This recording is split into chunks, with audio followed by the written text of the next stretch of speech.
em Jeremias, depois você grava onde está escrito, Jeremias 4, versículo 14, diz assim, isso é um alerta para todos nós.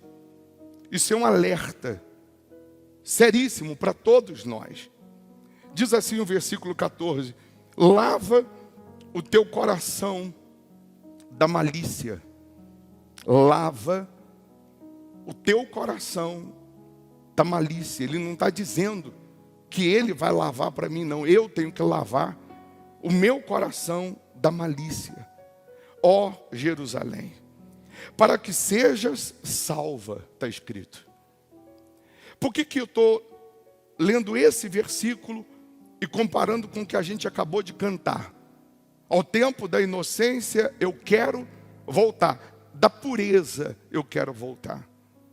Quando trata-se principalmente de dízimo e de oferta, quantos que são maliciosos com respeito a dízimo e oferta? Quantos que mesmo tendo a Bíblia aberta em casa, mesmo estando dentro da igreja, mesmo vendo sinais, vendo demônio manifestado, vendo prodígios, vendo milagres, mesmo que está escrito na palavra de Deus sobre dízimo e oferta, isso não é invenção, está na palavra de Deus. Quantas pessoas que mesmo assim, tratou de dízimo e oferta, ela é maliciosa. E aí Deus está dizendo, lava o teu coração da malícia, ó Jerusalém, para que sejas salva. Significa que o malicioso não será salvo não, hein? Significa que o malicioso, ele está correndo um grande risco de perder inclusive a sua salvação. Até quando, ele diz, permanecerão no meio de ti os pensamentos da tua iniquidade? Se a gente colocar a Bíblia na versão atualizada, você vai entender melhor esse versículo. Eu queria que colocasse, por favor, esse mesmo versículo 14 de Jeremias 4 na versão atualizada. Porque ele vai dizer assim, até quando hospedarás contigo os teus maus pensamentos?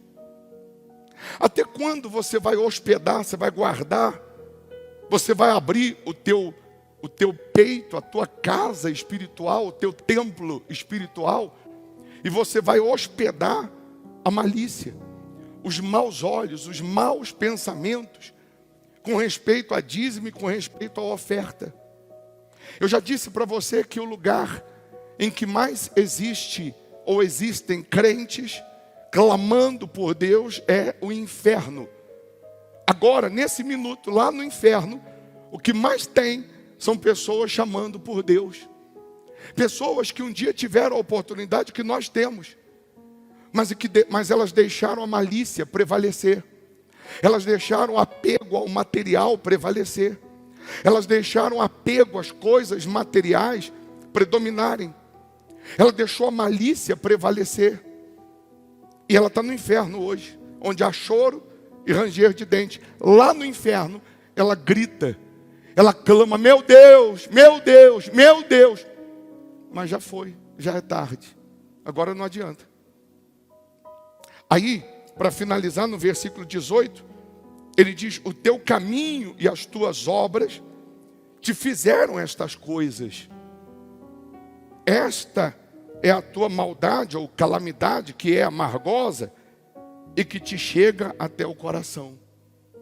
Quantas pessoas que as atitudes, as obras maliciosas trouxeram ou estão trazendo para ela amargura, estão trazendo maldição. Você vê, hoje eu atendi um rapaz aqui que foi crente 10 anos, nasceu em igreja evangélica, cresceu servindo a Deus, 10 anos ele levou a sério e está há 5 anos perdido. 5 anos, sabe o que ele veio fazer hoje? Pedir cesta básica. há 5 anos está com a vida na lama. Aí eu perguntei para ele, você é dizimista? Não. Quando que começou a tua calamidade? Ou quando que começa a calamidade? De uma pessoa que estava fazendo a vontade de Deus, uma pessoa que estava servindo a Deus, uma pessoa que estava andando com Deus. Começou a calamidade dela quando ela deixa de ver dízimo, oferta, sacrifício, voto. Ela deixa de ver o altar com pureza, com santidade. O diabo teme, respeita mais o altar do que muitos crentes. Tem demônio que quando manifesta, quando a gente diz assim, traz aqui no altar, para ele subir no altar é uma guerra. Para ele subir esses degraus aqui é uma luta. Não, aí eu não quero, aí eu não vou. Porque ele sabe que tem poder, ele sabe que tem fogo. Ele sabe que no altar tem santidade. Tem muitos crentes que não temem, não respeitam o altar. E o diabo respeita. Teu diabo respeita. Mas a calamidade de muitos começou ou começa nos maus olhos, na malícia. Principalmente, não é só nisso não, mas principalmente quando fala de dízimo, quando fala de oferta, quando fala dela dar para receber, plantar para colher, que está na Bíblia. Quando em alguns casos o próprio Deus vai te provar, como provou Abraão, pedindo o que ele te deu, mas ele me deu, mas ele vai provar, como provou Abraão. Por que ele pediu para Abraão o que ele tinha dado para Abraão? Que Abraão sacrificou para ter o filho. Abraão sonhava com aquele filho, com o cumprimento daquela promessa. Mas por que depois que Deus deu, teve o dia que Deus pediu? Porque Deus queria saber se ele ainda era o primeiro dentro de Abraão, ou agora que Abraão conquistou o que queria, Deus não é mais importante para ele. Quantos crentes que foram fiéis a Deus, quantos cristãos que permaneceram com Deus até conquistar o que queriam, o que desejavam. E quando ela conquistou, quando ela alcançou, ela simplesmente abandonou a fé, abandonou a Deus. Então ele está alertando a gente que a malícia, ela pode te custar muito caro. E malícia são pensamentos que o diabo sopra, são vozes, são ideias que o diabo sugestiona. Malícia, o diabo usa alguém para falar de dízimo, para falar de oferta ou para criticar. Mas o bispo, a pessoa vai criticar dízimo e oferta, vai falar que eu sou bobo, vai falar que a igreja está me roubando. O que eu digo? Essa pessoa paga suas contas? Não. Essa pessoa morreu na cruz por você? Também não. Então você vai ouvir essa pessoa? E você vai ignorar a palavra de Deus? E se essa pessoa que critica crê na Bíblia e ela tem malícia, ela duvida, ela critica dízimo e oferta, diz para ela rasgar a Bíblia, as páginas que falam de dízimo e de oferta, e botar fogo. Então rasga a Bíblia. A parte que você não gosta, rasga e joga fora. Deixa de ser hipócrita. Você tem que ser verdadeiro. Ou eu creio no que está escrito, ou eu não creio. Quem crê no que está escrito? Não, mas quando você diz eu creio no que está escrito, você está dizendo eu creio no que está escrito de Gênesis, Apocalipse. A palavra de Deus é de Gênesis, Apocalipse. Ou eu creio, ou eu não creio. Não tem mais ou menos. Eu creio só em algumas coisas, outras não. Então não creio. Você que está sendo fiel a Deus, pega nas suas mãos seu dízimo, pega seus votos.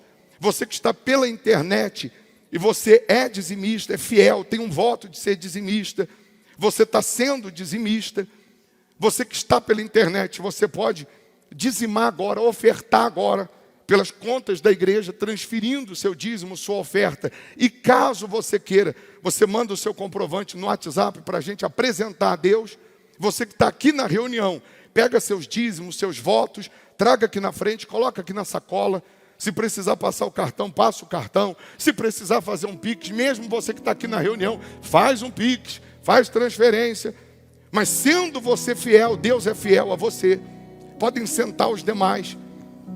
E todos que estão obedecendo, sendo fiéis a Deus, sua fidelidade, seu dízimo, seus votos, seus compromissos com Deus, você apresenta Ele com temor, com tremor, com santidade, com fidelidade.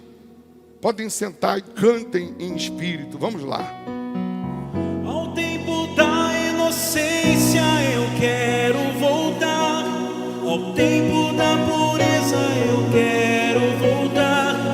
Da simplicidade com o Pai, humildade com Deus, ser curado do que o mundo me fez, ouvir a tua voz como sempre ouvi, amar tua palavra com todo o meu ser.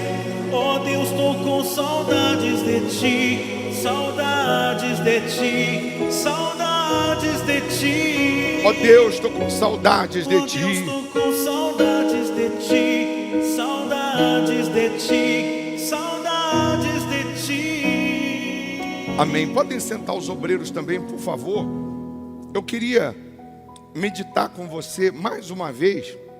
Eu digo mais uma vez porque eu já falei sobre isso. Mas o Espírito Santo sempre se renova, ou sempre nos renova. A palavra de Deus sempre se renova. Abre aí em Marcos capítulo 2, por favor. Livro de Marcos, capítulo 2. Por gentileza, eu quero que você preste muita atenção, porque nessa hora, eu sempre enfatizo isso, é nessa hora que o diabo tenta roubar a palavra que é pregada, que é anunciada. E quando você absorve o espírito da fé, é impossível você não ser transformado ou não ser transformada. Você, eu, nós já ouvimos, já pregamos, já falamos, já ouvimos outras pessoas falarem, por exemplo, do Senhor Jesus e anunciarem ou dizerem, falarem que Jesus não tinha casa. Eu falei outro dia sobre isso, mas tem muito mais ainda para falar. E fazendo apologia à miséria, fazendo apologia à pobreza com respeito ao Senhor Jesus. Porque pegaram alguns versículos naturalmente isolados, pegam um texto sem o contexto, com um pretexto de falarem o que acham, o que pensam, mas nós precisamos entender ou compreender que a palavra de Deus ela tem que ser vista da forma que ela é e não da forma que achamos que tem que ser. E aí muitos já usaram alguns versículos tentando, ou pelo menos expressando que Jesus, ele não tinha casa, e porque Jesus não tinha casa, porque Jesus não tinha morada, Jesus não habitava, Jesus não tinha onde reclinar a cabeça, porque se apoiam nesse único versículo. Então, dizendo que nós também não precisamos buscar o cumprimento das suas promessas com respeito à vida abundante, com respeito à vida regalada. Aí alguém vai dizer que Jesus, quando foi crucificado, quando na cruz ele entrega o Espírito e ele tem que ser sepultado, alguns vão dizer que Jesus era tão pobre que foi sepultado num túmulo emprestado. Que o túmulo que ele foi sepultado não era dele, era emprestado. Mas cá entre nós, para quem vai passar só um final de semana, para que comprar um túmulo? Não é? Só ia passar um final de semana. Eu vou comprar o túmulo para quê? Para passar um final de semana? Empresta para mim. Que eu passo um final de semana. Está até hoje lá o túmulo vazio. O dono, até hoje, só alugou por um final de semana o túmulo e até hoje, não teve mais ninguém. Então, Marcos 2, versículo 1, a Bíblia vai dizer assim: e alguns dias depois, entrou outra vez em Cafarnaum, e soube-se que estava, onde? Em casa. Quem estava em casa? Jesus, preste atenção. Quem estava em casa? Jesus. E logo se ajuntaram tantos que nem ainda nos lugares junto à porta cabiam, e anunciava-lhes a palavra. Então, quando Jesus estava em casa, juntaram tantas pessoas, muita gente, que não cabiam dentro dessa casa, e aí Jesus anunciava a palavra. Então, quando Jesus está em casa, a casa está cheia, não é isso? Quando Jesus está em casa, a casa está cheia e tem palavra. E vieram ter com ele, conduzindo um paralítico, trazido por quatro homens, 4 amigos. E não podendo aproximar-se dele, de Jesus, por causa da multidão, descobriram o telhado onde estava, e fazendo um buraco, baixaram o leito em que jazia o paralítico. E Jesus, vendo a fé deles, disse ao paralítico: filho, perdoados estão os teus pecados. E estavam ali assentados alguns dos escribas que arrazoavam em seus corações, dizendo: por que diz este assim blasfêmias? Quem pode perdoar pecados, senão só Deus? E Jesus, conhecendo logo em seu espírito que assim arrazoavam entre si, lhe disse: por que arrazoais sobre estas coisas em vossos corações? Qual é mais fácil? Dizer ao paralítico: estão perdoados os teus pecados? Ou dizer-lhe: levanta-te e toma o teu leito e anda? Ora, para que saibais que o Filho do Homem tem na terra poder para perdoar pecados, disse ao paralítico: a ti te digo, levanta-te, toma o teu leito e vai para a tua casa. Ele levantou-se e, tomando logo o leito, saiu em presença de todos, de sorte que todos se admiraram e glorificaram a Deus, dizendo: nunca tal vimos.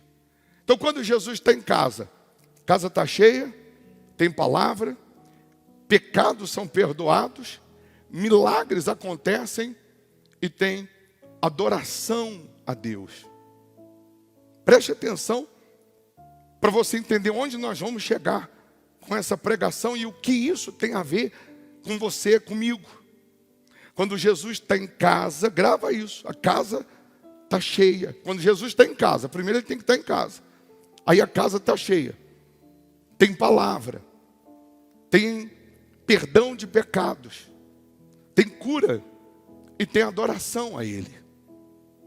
Nós já pregamos outras vezes sobre os 4 auxiliares do paralítico que levaram ele com uma cama, desceram pelo telhado, abriram o telhado dessa casa e desceram ele com cordas até onde Jesus estava.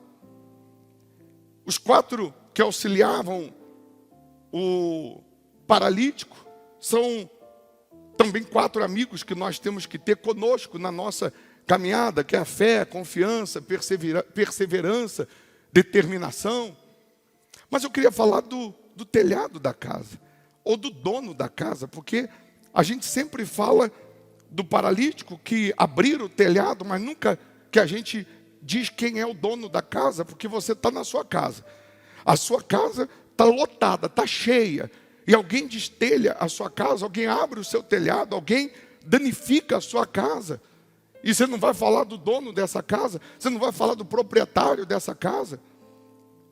E aí que entra a questão que alguns ficam com ponto de interrogação, dizendo: será que isso aí não é invenção? Será que o bispo Formigoni não está inventando esse negócio de que Jesus tinha casa? Porque eu já li lá em Lucas 9, versículo 57, e eu vou colocar para você, e alguém hoje vai dizer: mas ô bispo, isso aí é estudo bíblico. Aí você vai entender como quiser. Mas eu queria muito que você saísse daqui hoje cheio do poder de Deus, transbordando em você, e que realmente isso não saísse da sua mente, dos seus pensamentos. Lucas 9, 57 em diante, que muitos pegam um versículo 58, mas para você entender o 58, você tem que ler o 57. E diz que Jesus não tinha casa, era pobre, etc., por conta disso. Aí diz assim: e aconteceu que indo eles pelo caminho, lhe disse preste atenção na escrita. Você tem que prestar muita atenção. Sabe por quê? Olha só. E aconteceu que indo eles pelo caminho, lhe disse Senhor, seguir-te-ei para onde quer que fores. Disse para Jesus: Senhor, seguir-te-ei para onde quer que fores. Não é isso? Aí, diz assim o seguinte, o versículo próximo. E disse-lhe Jesus. Quem disse? Jesus. Jesus está falando com quem? Com esse que disse que queria seguir Jesus. Aí Jesus está dizendo assim para ele: as raposas têm covis, e as aves do céu ninhos, mas o Filho do homem, que é Jesus, não tem onde reclinar a cabeça. Jesus está dizendo para esse que falou assim: eu quero te seguir. Só que esse que se ofereceu, é o oferecido, ele se ofereceu, ele é todo certinho, programadinho. É aquele que só almoça na hora certa, janta na hora certa, dorme na hora certa, acorda na hora certa. É todo programado. E Jesus está dizendo para ele: não tem lugar para você na minha caravana, porque para me seguir você não serve. Sabe por quê? Porque você é muito programadinho. E o Filho do homem não tem onde reclinar a cabeça. Eu tenho hora para sair, mas eu não tenho hora para voltar. Eu tenho hora para sair, mas eu não tenho hora para almoçar. Eu não tenho hora para jantar. Tem dia que eu não almoço, tem dia que eu não janto. Tem dia que eu vou tomar café na hora do almoço e já é hora do café da tarde. Porque o Filho do homem que serve a Deus ou que faz a vontade de Deus, ele sai à disposição de Deus. Ele está disponível para Deus. O que Deus falar, o que Deus direcionar, ele está pronto. Eu já fiz reunião aqui que durou 50 minutos, 40, 30 minutos. E também já fiz reunião que durou 2 horas, 2 horas e meia. Porque eu estou pronto e estou aberto ao que o Espírito quer. Eu não venho assim, de uma forma metódica. Eu já tive dias aqui que eu cheguei em casa 4, 5 da tarde para almoçar. Eu já tive dias que cheguei em casa meio-dia para almoçar. Tive dias que não almocei. São situações que eu queria que você entendesse. Jesus está respondendo a esse rapaz. Jesus não está dizendo que não tem casa. Aí em seguida tem um outro detalhe aqui, já que a gente falou de você prestar atenção na escrita. E disse, no outro versículo 59, e disse a outro. Esse a é artigo. Eu pedi outro dia pro pastor Renato para colocar, para até deixar separado uma imagem. Você pode verificar, às vezes, tem em para-choques de caminhão, o início do Salmos 23 assim: o Senhor é meu pastor e nada me faltará. Repara, o Senhor é meu pastor e nada me faltará. É o início do Salmos 23. Mas o Salmos 23 não escreve assim, não. Está escrito no Salmos 23. Depois, se puder colocar o Salmos 23, versículo 1, só para você ver a diferença. Está escrito no Salmos 23 assim: o Senhor, olha lá, o Senhor é o meu pastor. O é artigo definido. O Senhor é o meu pastor. Não tem outro antes e nem haverá depois. O Senhor é o meu pastor. É um detalhe que faz toda a diferença. Se ofereceu para Jesus em Lucas 9. Agora Jesus está falando para outro. Ofereceu se ofereceu: Senhor, seguir-te-ei. Jesus falou: não tem lugar para você na caravana, porque você é todo programadinho.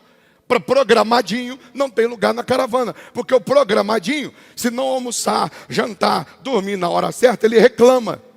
Então não tem lugar para você na minha caravana. Aí agora no versículo 59, e disse a outro. Agora Jesus está chamando, está falando com outro agora. O primeiro se ofereceu, agora Jesus que vai falar a outro. O que Jesus disse? Cadê o diretor de imagem para colocar? Se ele puder ficar no culto hoje, seria muito bom, que aí ele acompanha o raciocínio da gente. Lucas 9, 59 agora. E disse, 59, o versículo, a outro: segue-me. Esse aqui Jesus fez o quê? Chamou. Tem o oferecido e tem o que Jesus chama. Jesus disse a outro: segue-me. Mas ele respondeu: Senhor, deixa que primeiro eu vá a enterrar meu pai. Mas Jesus lhe observou: deixa aos mortos o enterrar os seus mortos. Porém tu vai e anuncia o reino de Deus. Já vou emendar com outro, vai. Disse também outro. Agora não é Jesus que está falando. É um outro. O outro agora disse: Senhor, eu te seguirei. Jesus chamou esse segundo que eu disse. Esse está só oferecendo, se oferecendo: Senhor, eu te seguirei.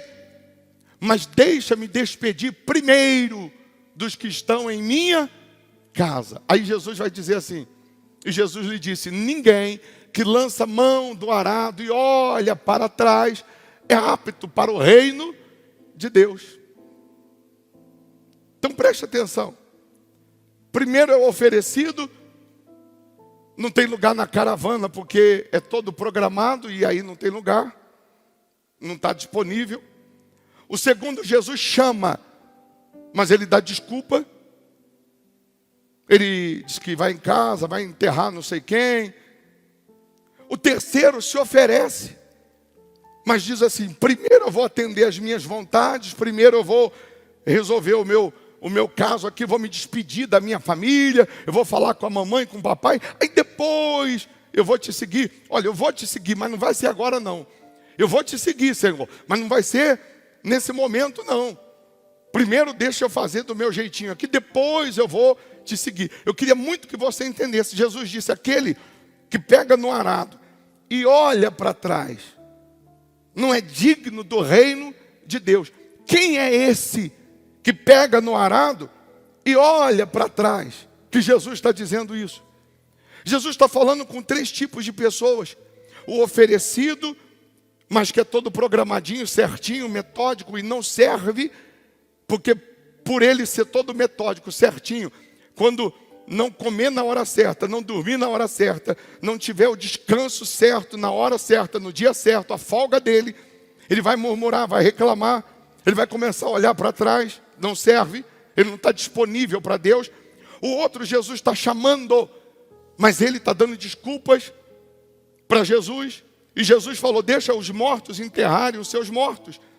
Em outras palavras, Jesus está dizendo: eu estou te chamando para salvar almas, os vivos. E você está querendo enterrar alguém que já morreu. Quando ele disse: deixa os mortos, espiritualmente falando, enterrar os seus mortos, Jesus está dizendo: comigo, na minha caravana, no meu chamado, você vai salvar almas, você vai levar vida e não morte. Mas ele estava dando desculpa, também não serve.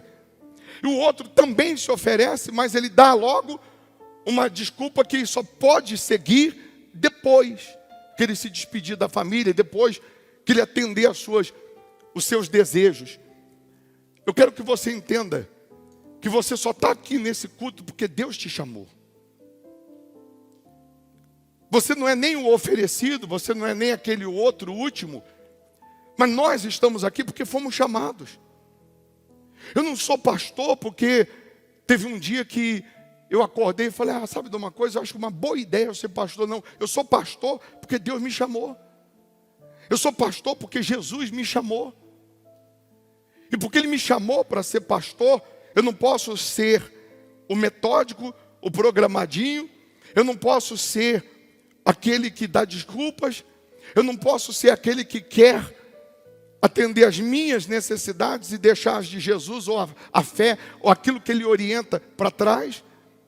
Porque Ele me chamou, eu tenho que estar disponível para seguir a direção dEle, para obedecer a palavra dEle, quando, hora e dia que Ele falar ou quiser. Sabe o que significa isso?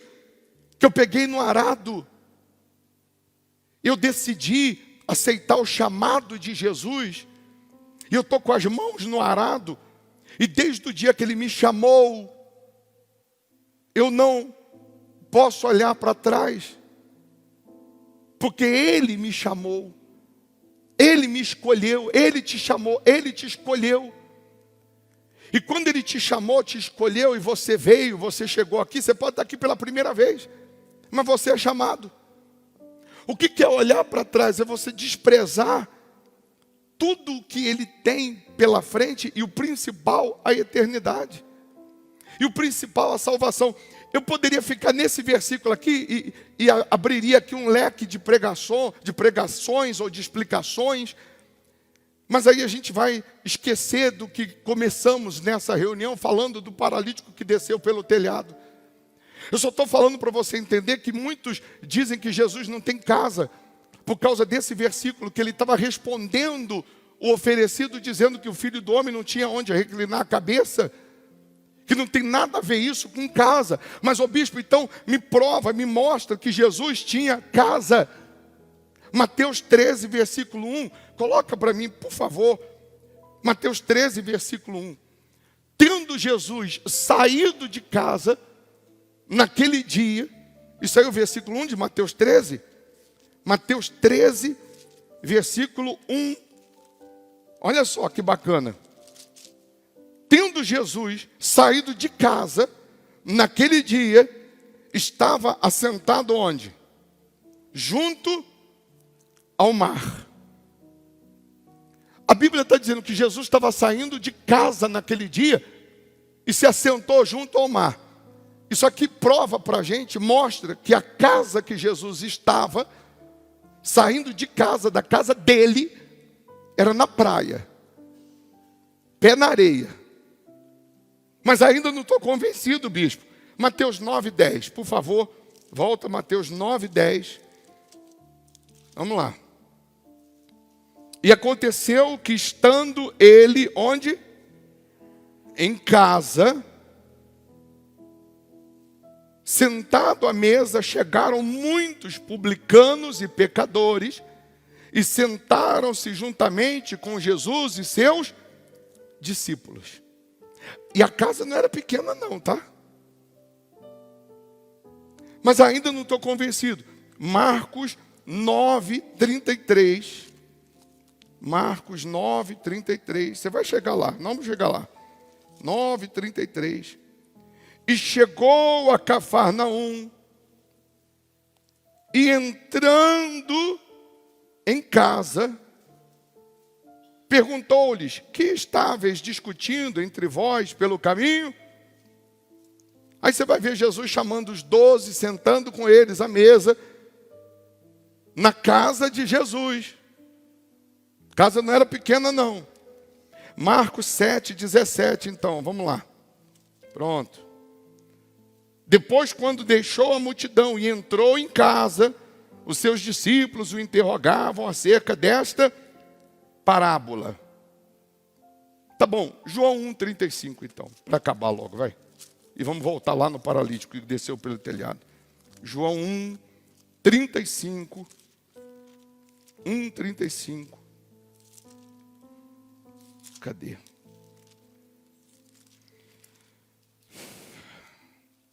João 1,35, olha que legal. No dia seguinte, João estava outra vez ali, João, o Batista, que batizava, e 2 dos seus discípulos. E vendo passar a Jesus, disse: eis aqui o Cordeiro de Deus. E os 2 discípulos ouviram-no dizer isto e seguiram a Jesus. E Jesus, voltando-se e vendo que eles o seguiam, disse-lhes: que buscais? E eles disseram: Rabi, que traduzido quer dizer mestre, onde moras? O que eles perguntaram para Jesus? Onde moras? Ele lhes disse: vinde e o quê? E vede. Foram e viram onde morava. Mas, ô bispo, eu ainda não estou convencido. Tá bom. Mateus 4,13. Pronto. Então aí a gente acaba logo com isso. Mateus 4,13. Por que Jesus era chamado Nazareno? Porque nasceu em Nazaré, foi criado em Nazaré. Sim ou não? O pai dele é adotivo. Quem era o pai dele adotivo? O pai de Jesus? José morreu. Ele adolescente. Ele assume a carpintaria do seu José. E ele assumiu a carpintaria do seu José. O historiador vai dizer que até os seus 30 anos, Jesus prospera a carpintaria do seu José. E agora Jesus vai comprar uma casa em Cafarnaum. Pé na areia. A morar na praia. Mateus 4, o quê? 13? Vamos lá. E deixando Nazaré, foi habitar. Onde? Em Cafarnaum. Deixando Nazaré, agora ele vai habitar em Cafarnaum, cidade marítima, nos confins de Zebulon e Naftali. Pois bem, aí nós vamos agora voltar. Quando muda um vizinho, parede com você, vizinho da sua casa, quando chega um vizinho novo, por mais que você não seja tão curioso, você às vezes dá uma especulada. Quem é? Veio de onde? Faz o quê? Sim ou não? Imagina, até por segurança, né? Imagina Jesus comprando uma casa do lado da tua. Imagina, sujeito famoso, comprando a casa colada com a tua. De repente essa casa fica fechada alguns dias. Todo dia você dá uma olhadinha. É a casa do fulano. Famoso. Mas esses dias ele não está aí não. Você fala com um vizinho, entra no WhatsApp, você entra nas redes sociais. Ó, sabe quem mudou aqui? Sabe quem está morando aqui do meu ladinho? É ele. É ele? É. Tem certeza? Tem. Já viu ele aí? Um dia só.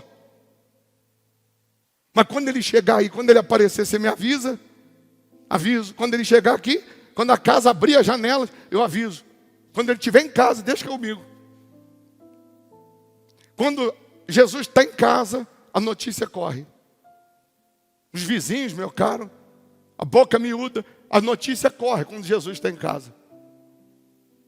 Jesus saía na sua caravana. Quando voltava para casa, a notícia corria.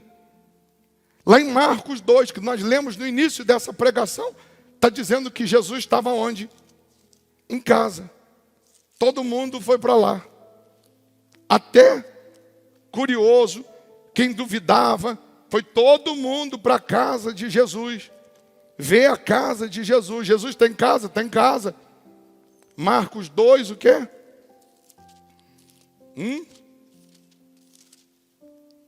Versículo 1.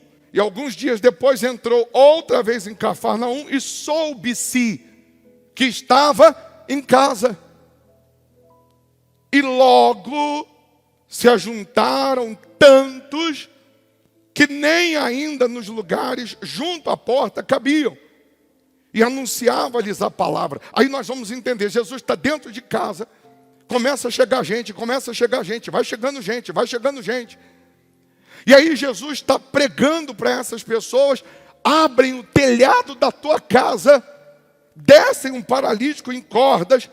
Jesus diz para ele: estão perdoados os teus pecados. Só quando Jesus diz estão perdoados os teus pecados, o paralítico continua na cama. As multidões ou as pessoas que estavam ali, ou os sábios da época, começaram a reprovar, começaram a murmurar, começaram a reclamar, começaram a falar: como que pode? Quem é ele para perdoar pecados? Quem é ele para falar isso? Quem perdoa pecado é Deus. Onde já se viu? Aí Jesus, sabendo desse murmurinho, Jesus disse para eles: o que é mais fácil? Perdoar pecado ou falar levanta e anda? Mas para que vocês saibam que o Filho do homem, o Filho de Deus, tem poder também para perdoar pecados, então levanta e anda. E o paralítico levantou e andou, foi curado. E todos glorificaram a Deus, todos ficaram maravilhados. Tá bom, bispo, eu já entendi isso, a história, já compreendi tudo isso. Mas e isso? O que tem a ver comigo? Tem tudo a ver. Quando Jesus está em casa, aponta para o teu peito. Qual casa? Qual casa? Nós somos edifícios de Deus. Nós somos templos de Deus. Nós somos casa, morada do Altíssimo. Quando Ele está aqui dentro, quando Ele está aqui em casa, quando Ele está habitando aqui no meu peito, quando Jesus está em casa, quando Jesus mora aqui, a casa está cheia. A casa está cheia da presença dEle. Você cheio do poder dEle, alimentado da palavra dEle, alimentado do Espírito dEle. Você cheio do poder desse Deus, da verdade, da orientação, da direção. Você não tem tempo para ficar ouvindo sobre a vida dos outros, querendo saber da vida dos outros. Você não tem tempo para ficar procurando ou fofocando da vida de ninguém. Porque se eu estou cheio do Espírito de Deus, da presença dEle, se Ele me completa, então fecharam-se as negociações. O que é isso, bispo? Eu vou te explicar. No meu início de igreja, eu ia evangelizar alguém de uma outra denominação. Aí essa pessoa dizia: tá bom, eu vou na tua igreja, mas depois você vai na minha. Eu vou um dia lá, você vem um dia aqui. Qual o problema nisso? Nenhum. Mas entenda que isso corre-se um risco grande, porque antes de eu me converter a Jesus, de fato, eu estava aberto a negociações. Antes de me converter a Jesus, o que é uma pessoa aberta a negociações? Porque ainda Jesus não está dentro da casa, não está cheio de Jesus. O que é uma pessoa aberta a negociações? Tem um macumbeiro ali, um benzedor, tem uma mesa amarela, branca, preta, que joga umas cartas lá, que vai ser bom. Vamos lá? Vamos. Por que eu vou? Estou aberto a negociações. Macumba, feitiço, seja idolatria, seja lá o que for, mesmo contrário à Bíblia, eu estou aberto a negociações porque eu ainda não conheço. Eu estou aberto a negociações porque ainda não estou com a casa cheia. Vamos na macumba? Vamos. Vamos nessa A? Vamos. Nessa B? Vamos. Mas no dia que eu me converto, que eu encontrei Jesus, que a casa ficou cheia, fecharam-se as negociações. Se você vir aqui, vou lá. Não, se você quiser, eu tenho um Deus, que onde Ele chega, onde Ele está, o poder dEle transforma, restaura, muda, liberta. O poder dEle transforma tudo. Você quer? Vem. Mas se você não quer, eu vou continuar lá. Eu vou continuar buscando Ele, eu vou continuar com Ele, servindo a Ele só. Então quando a casa está cheia, fecham-se as negociações. Eu encontrei o meu Senhor. Eu mereço? Não. Eu mereço Ele morando aqui? Não. Eu mereço Ele habitando aqui? Não. Mas Ele é misericordioso. E Ele é tão magnífico que Ele quer morar em nós, quer habitar em nós. Você vê que o ser humano é tão orgulhoso que se ele subir num palitinho de fósforo na vida, se ele subir em cima de uma tampinha de garrafa, crescer um pouquinho só na vida, ele já quer olhar os outros com o nariz empinado, ele já quer pisar nos outros, se achar melhor do que os outros. Imagine se Deus fosse assim, ele jamais habitaria aqui, ele jamais entraria aí. Se Deus fosse assim, ele jamais iria morar em nós, habitar em nós. Quando a casa está cheia, que é Jesus aqui dentro, e por que ele conseguiu entrar? Por que ele conseguiu habitar? Porque você abriu a porta para Ele. Você decidiu se render a Ele, deixando os seus achismos de lado, jogando o pecado fora, jogando o orgulho fora, jogando preconceito fora. Você decidiu segui-lo 100%.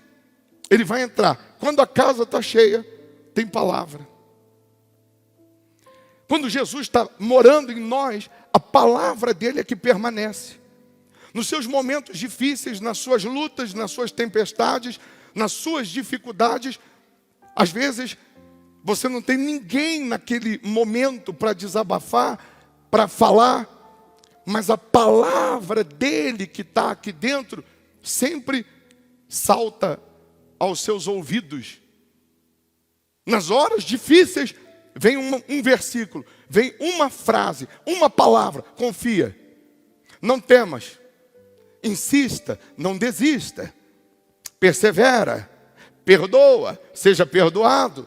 É a palavra dele que produz em nós perseverança, força, confiança, determinação. Quando Jesus está em casa, a casa está cheia. Quando Jesus está em casa, tem palavra. Quando Jesus está em casa, significa que nós apoiamos a nossa vida, a nossa confiança na palavra dele.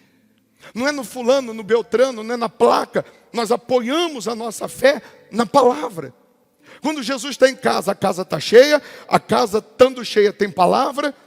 Quando tem palavra, tem perdão de pecados. Jesus disse ao paralítico: estão perdoados os teus pecados. Quando Jesus está em casa, tem perdão de pecados. Depois Jesus disse ao paralítico: levanta e anda. Quando Jesus está em casa, tem milagre. Pode ser que você não vá receber tudo isso no mesmo dia, mas Jesus estando em casa, você pode ter certeza, Ele vai te encher da presença dEle, da palavra dEle, do poder dEle, vai perdoar pecados. E você que hoje está paralítico em alguma área na sua vida, você vai andar. Milagres vão acontecer, não fisicamente apenas, mas em todas as áreas.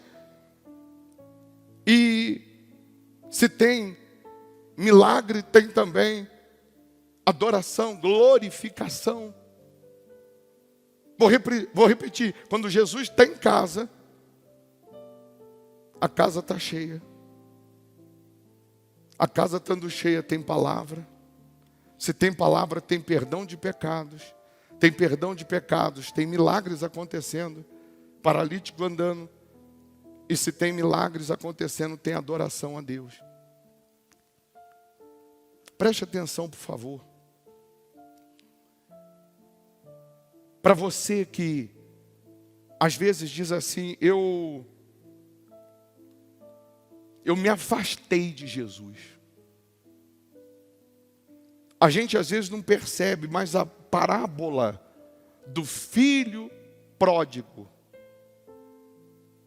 é pródigo, mas é filho. Mas é pródigo. Pródigo significa que desperdiçou todos os seus bens ou chances com que não prestava. Mas é pródigo, mas é filho. Nunca vai existir ex-filho. E nunca vai existir ex-pai. Mas o meu filho é pródigo, é rebelde. O meu filho não obedece, mas é filho. Aí eu me afastei do pai, de Deus, mas você é filho, você continua sendo filho. E o pai continua te esperando para você voltar. para encher a casa. Sabe o que tem que ser a nossa oração agora? Para resumir, a gente buscar o Espírito Santo. Lembra, visualiza, imagina agora a sua casa. Sua casa que você mora. Mas imagina a sua casa vazia, sem nenhum móvel. Sem sofá, sem mesa, sem televisão. Imagina a sua casa vazia, vazia, vazia. E só uma cadeira no meio da sala. É assim. O meu ser, que é a casa, morada, só tem uma cadeira. Só tem um lugar, que é para o meu Jesus. Não tem outra cadeira, outro móvel para outra pessoa habitar. Só Jesus pode habitar aqui. Eu amo a Ana Cláudia. Mas só Jesus cabe aqui. Se a Ana Cláudia morrer hoje, eu vou deixar Jesus? Por que não? Porque Ele que habita aqui. Se eu morrer hoje,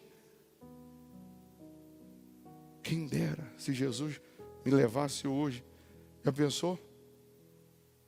Daqui a pouquinho eu estou lá no reino dele, no paraíso, sentado à mesa.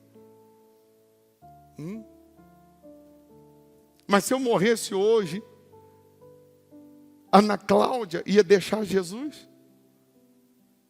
Ela só deixaria Jesus, sabe por quê? Se Jesus não habitasse aqui dentro dela, não tivesse sentado na única cadeira que existe na vida de cada um de nós. Querendo você ou não, preste atenção, só existe uma cadeira aí no teu peito. Ou está sentado o diabo, e com ele vem o apego ao dinheiro, com ele vem o coração em outras coisas, ou está sentado Jesus nessa cadeira. Eu queria que você entendesse que crendo você ou não, querendo você ou não, só tem um lugar no teu peito. E Jesus queria muito entrar nessa casa e encher essa casa. Mas encher de tal maneira que não cabe mais ninguém. Porque quando ele está em casa, a casa fica cheia. Quando Jesus está em casa, a casa fica cheia. Não cabe mais ninguém. Ainda que tente entrar pelo telhado, nem pelo telhado está cabendo mais. Está cheio. Se você hoje permitir Jesus entrar em casa e encher a sua casa, encher você da presença dele, haverá perdão de pecados. A palavra dele é que vai te sustentar, solidificar, permanecer. Haverá perdão de pecados, e se tem perdão dos meus pecados, eu também vou perdoar o meu próximo. Haverá milagres, e você terá como adorar a Deus, não com palavras ao vento, mas com a alma. É como se a gente falasse assim: poxa, meu Deus, eu sei que eu não mereço, mas a única cadeira que tem aqui dentro é tua. O sofá de lugar único que tem aqui dentro é teu, vem morar aqui. E Ele quer muito morar aí. Muito. Mas Ele não é intruso. Ele não arromba a porta. Ele disse: eis que estou à porta e bato. Se alguém ouvir, tem que ouvir primeiro, e abrir a porta, eu entro. E aí eu vou cear com ele. Tem gente aqui que Jesus, vem batendo há muito tempo. E ela não ouve que ele está batendo. Ela não abre a alma dela para ele morar. Quem sabe hoje é a sua última chance. Ou a nossa última chance. Se morrer hoje, para onde vai sua alma? Está salvo? Jesus voltar hoje, para onde vai a nossa alma? Fique em pé, por favor.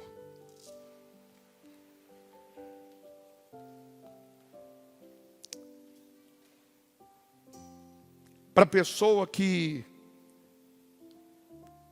Jesus está habitando dentro dela, honestamente, precisa lembrar que ela tem que ser dizimista.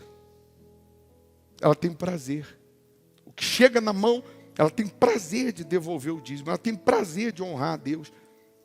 A revolta dela é porque ela queria fazer um dízimo maior, que o dízimo fosse maior. Ela queria ter condições de fazer mais. Mas ela tem prazer, porque ele está em casa. Para a pessoa que Jesus está dentro dela, precisa lembrar que ela tem que viver afastada do pecado.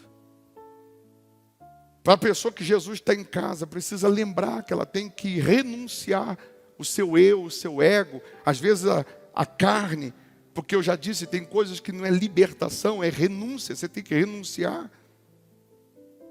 Para a pessoa que Jesus está em casa, está morando nela,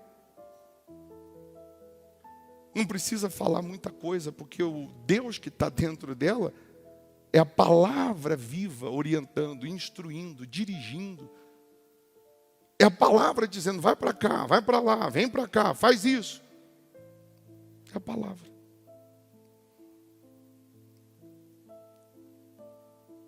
E para a pessoa que Jesus está em casa,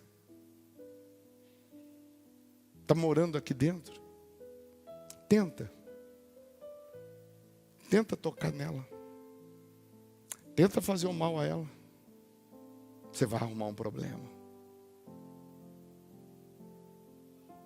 Caiam 1000 ao seu lado, 10.000 à sua direita, você não vai ser atingido, porque Jesus está em casa.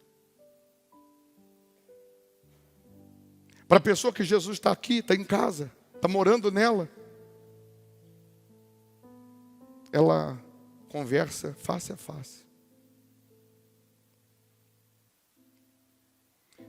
Então agora, nesse momento, você tem a chance, a oportunidade de limpar a casa, tirar a sujeira, lavar, jogar tudo que é entulho fora, passado, mágoa, ressentimento, maus olhos, malícia.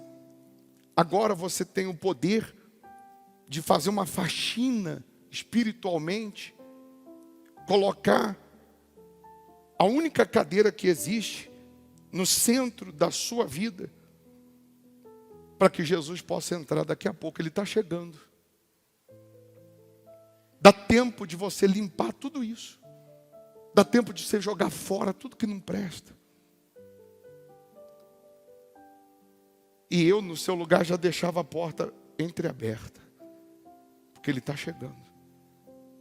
Deixa eu tirar agora tudo para fora que não presta, jogar tudo fora. Só Ele vai habitar. Só Ele vai morar. E hoje Ele vai te encher. Quando Jesus está em casa, a casa está cheia. A casa estando cheia tem palavra. Tendo palavra tem perdão de pecados. Tendo perdão de pecados tem milagre. Tendo milagre tem adoração.